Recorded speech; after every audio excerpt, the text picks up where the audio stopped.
Also wir haben in den letzten Jahren Lohn- und Stückkostensteigerungen in nominalen Größen in dem Umfang von 7% gehabt. Im Euroraum waren es 27%. Und wenn man so eine Diskrepanz hat, ist ja völlig klar, dass andere Länder niederkonkurriert werden, weil wenn ein Land quasi die realen Löhne ja sogar sinken, also die sind in Deutschland heute niedriger als zur Jahrtausendwende und in anderen Ländern immerhin moderate Lohnsteigerungen sind, dann wird natürlich die deutsche Industrie immer wettbewerbsfähiger und andere Industrien haben überhaupt keine Chance. Und durch den Euroraum ist eben ein Mittel ausgeschaltet, was es früher gab, nämlich die Abwertung der nationalen Währung. Und damit war im Grunde ein Mechanismus installiert, der genau zu diesen Ergebnissen führen musste, die wir jetzt haben.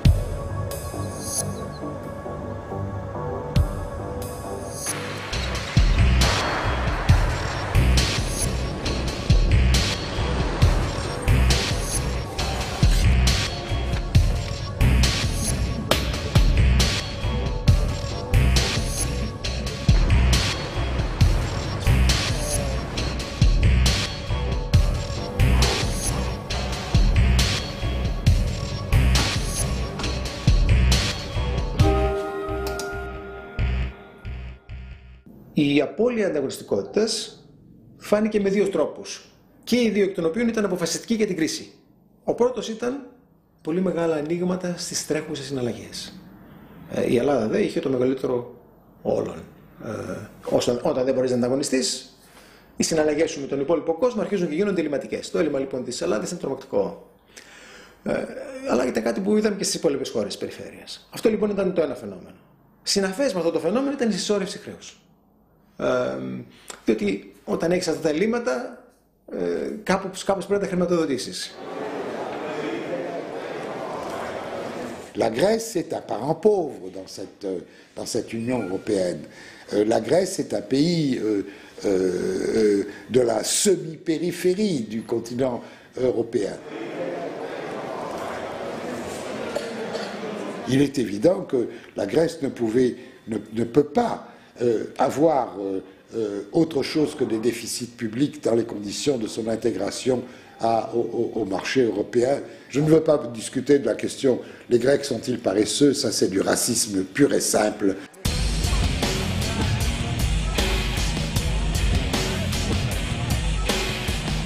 Η Ευρωζώνη διαλύει το νοσοποιητικό σύστημα των χωρών της Ευρωπαϊκής Περιφέρειας, αφήνοντάς τις εκτεθειμένες στην παγκόσμια κρίση. Αχίλλειος πτέρνα αυτών των χωρών είναι τα ελλείμματα και το χρέος. Χρέος που στη δική μας περίπτωση έχει βαθιές ρίζες στην ιστορία του ελληνικού κράτους. Συνεχώς η χώρα μας μέσα τη διάρκεια της Επανάστασης άρχισε τα πρώτα δάνεια και από τότε μέχρι τώρα συνεχώς δανείζεται με μία εξαίρεση. Κατάφερε η Ελλάδα σε μια περίοδο ακμής της, το λέω ειρωνικά, να δανείσει. Στην περίοδο της κατοχής δάνεισε τη Γερμανία. Την υποχρέωσαν οι Γερμανοί να γίνει δανειστής, από δανειζόμενος.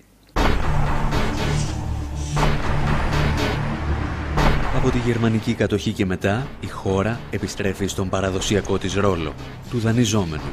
Και το δημόσιο χρέος, με τη σημερινή μορφή του, απογειώνεται από τη δεκαετία του 80. Η διατήρηση του δημόσιου δανεισμού σε ψηλά επίπεδα στην Ελλάδα έχει να κάνει με την κοινωνική και την ταξική δομή της Ελλάδας και με την μορφή που πήρε η οικονομία της τις τελευταίες δεκαετίες. Έχει να κάνει με την συστηματική αδυναμία του κράτους να φορολογήσει με αποτελεσματικό και στοιχειωδώς δίκαιο τρόπο. Ο Ανδρέας Παπανδρέου χτίζει το απαιτούμενο κοινωνικό κράτος, αλλά ταυτόχρονα μειώνει τη φορολογία ανώνυμων εταιριών και υψηλών εισοδημάτων. Υιοθετεί τις προβληματικές επιχειρήσεις σώζοντας θέσεις εργασίας, κυρίως όμως σώζει τους ιδιοκτήτες τους. Το δημόσιο έλλειμμα αυξάνεται κατά πολύ. Μαζί του αυξάνεται και το δημόσιο χρέος. Η κυβέρνηση Μητσοτάκη συνεχίζει το δανεισμό. Το Μάστριχτ επιβάλλει τις αγορές ως μέσο κάλυψης των ελλημάτων, απαγορεύοντας άλλες δυνατότητες δημιουργίας χρήματος. Το χρέος εκτοξεύεται με το μεγαλύτερο μέσο ετήσιο ρυθμό ανόδου στην ελληνική ιστορία. Ο Κώστας Σιμίτης έχει περισσότερη τύχη. τον βοηθούν η δημιουργική λογιστική, η πτώση των ευρωπαϊκών επιτοκίων και η άνοδος των ρυθμών μεγέθυνσης. Έτσι, κρύβει κάτω από το χαλί τις βραδιφλεγείς βόμβες που ο ίδιος θέτει στο χρέος. Το ποσοστό του χρέους φαίνεται να υποχωρεί ελάχιστα. Ο Κώστας Καραμανλής μειώνει τη φορολόγηση του κεφαλαίου κατά 10 ολόκληρες μονάδες. Μέτρα σαν κι αυτό επιταχύνουν την κατάρρευση της οικονομίας. Το χρέος εκτινάσεται και πάλι. Τη σκητάλη παίρνει ο Γιώργος Παπανδρέου για να ρίξει τη χώρα στην αγκαλιά των ξένων δανειστών. Στο τέλος της εφαρμογής του μνημονίου, το δημόσιο χρέος θα αγγίζει το 167% του ακαθάριστου εθνικού προϊόντος.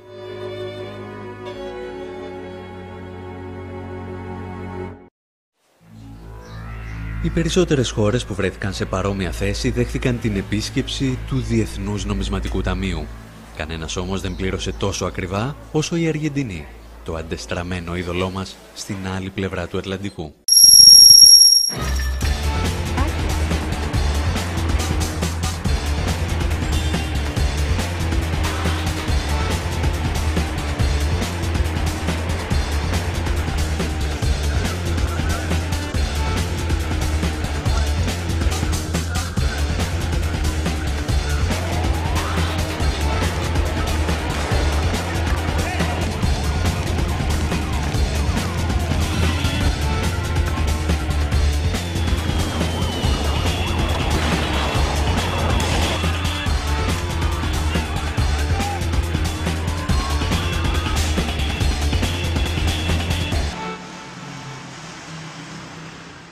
Η Αργεντινή θα πέσει στην παγίδα του χρέους μαζί με την Ελλάδα το 1824 με τα πρώτα βρετανικά δάνεια. Η θηλιά όμως σφίγγει στα τέλη του 20ου αιώνα. Η χώρα κλειδώνει την ισοτιμία του νομίσματός της με το δολάριο. Χάνει έτσι όλα τα μέσα άσκησης νομισματικής πολιτικής. Ζει τη δική της Ευρωζώνη. Μόνο που στη θέση του Βερολίνου βρίσκεται η Ουάσιγκτον. In a way to enter the new century in a very, very solid basis. Παράλληλα, το Διεθνές Νομισματικό Ταμείο μετατρέπει τη χώρα σε ένα ακόμη πειραματικό εργαστήριο του νεοφιλελευθερισμού.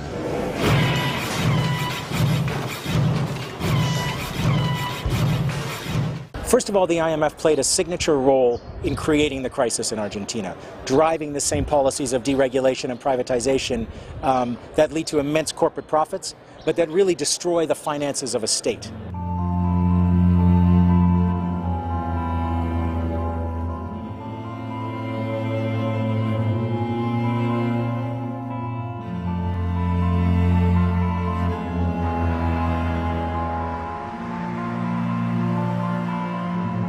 They were very clearly, the agent of U.S. power in the world, just as they are very clearly the agent of neoliberalism, which means the agent of upper classes in the neoliberal enterprise, whose aim was to increase their income tremendously, what they did, but they did to the present crisis. Με την οικονομική κατάρρευση της Αργεντινής το 2001, το Διεθνές Νομισματικό Ταμείο και οι νεοφιλελεύθερες θεωρίες του γίνονται περίγελος των οικονομολόγων σε όλο τον κόσμο.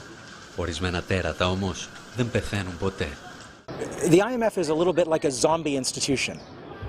You can't kill it.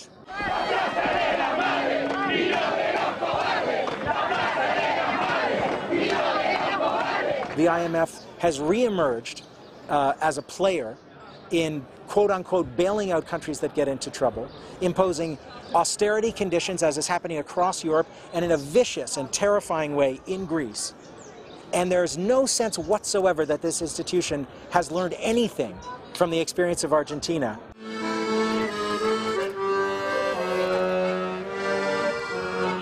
Η Ελλάδα θα πληρώσει ακριβά την εμπλοκή του Διεθνούς Νομισματικού Ταμείου και σε ορισμένες περιπτώσεις θα την πληρώσει προκαταβολικά. The irony of this promise is that in the new arrangement, this increase, Greece is going to put $2.5 billion in there.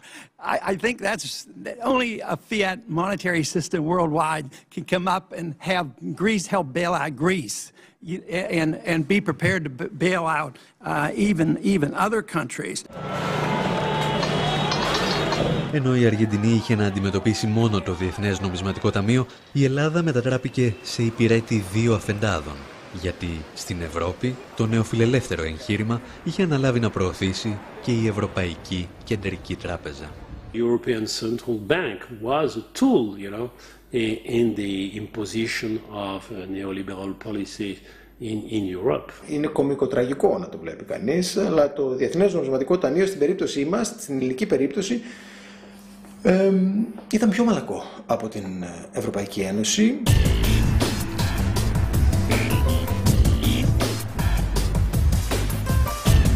Τα μέτρα που επιβάλλει η ελληνική κυβέρνηση σε συνεργασία με την Τρόικα δεν είναι απλώς άδικα και επικίνδυνα για τον πληθυσμό.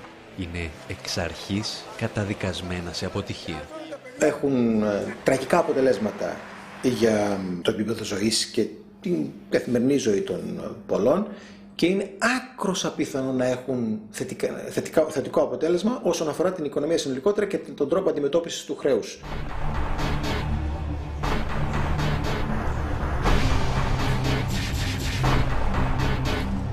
Όπως και στην Αργεντινή, στόχος των μέτρων δεν ήταν να σωθεί η οικονομία, αλλά οι τράπεζες και οι μεγάλες επιχειρήσεις. The IMF put magnificent pressure on Argentina to repay these debts. Many of the debts were inflated, in fact exploded, because of the transfer of debt from huge corporations, including some of the biggest banks in the world, onto the public treasury, onto the public purse, which the IMF pushed for as well. Τα μέτρα που έχουν ληφθεί λοιπόν μέχρι τώρα είναι μέτρα σταθεροποίησης, με την έννοια ότι είναι μέτρα τα οποία θα αποτρέψουν την άμεση στάση πληρώμων, αθέτηση πληρώμων από πλευράς Ελλάδας αύριο. Δεν είναι μέτρα τα οποία θα μειώσουν το χρέος. Αυτό δεν είναι φανερό, δεν χρειάζεται να το θεωρητικοποιήσουμε, ότι το χρέος συνεχίζει να αυξάνεται και να αυξάνεται ταχύτατα, αφού υιοθετήθηκαν τα μέτρα και ως απόρρια των μέτρων. Είναι μέτρα που ελήφθησαν για να προστατευτούν οι δανειστές, να προστατευτούν οι τράπεζες με το πιο ξεκάθαρο τρόπο. Μέσα σε λίγους μήνες η ελληνική κυβέρνηση θα προσφέρει στις ελληνικές τράπεζες 108 δισεκατομμύρια ευρώ, σχεδόν δηλαδή το σύνολο του πακέτου σωτηρίας που λαμβάνει από το Διεθνές Νομισματικό Ταμείο και την Ευρωπαϊκή Ένωση. Η Αργεντινή, όταν βρέθηκε αντιμέτωπη με ανάλογες καταστάσεις, τιμώρησε αρκετούς από τους υπευθύνους. Η εικόνα των προέδρων που εγκατέλειπαν το προεδρικό μέγαρο με ελικόπτερα στοιχιώνει ακόμη το Διεθνές Νομισματικό Ταμείο, αλλά και τους συνεργάτες του.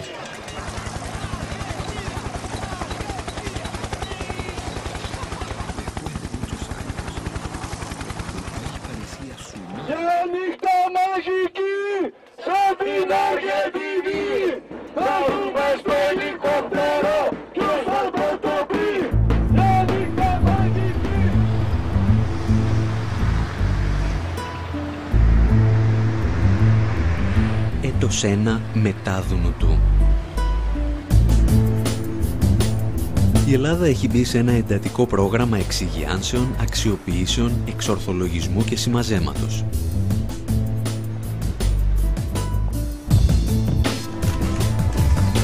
Τα στελέχη της Τρόικας έχουν εγκατασταθεί για τα καλά στην πρωτεύουσα και υπαγορεύουν την πολιτική τους μέσω ενός αντισυνταγματικού μνημονίου.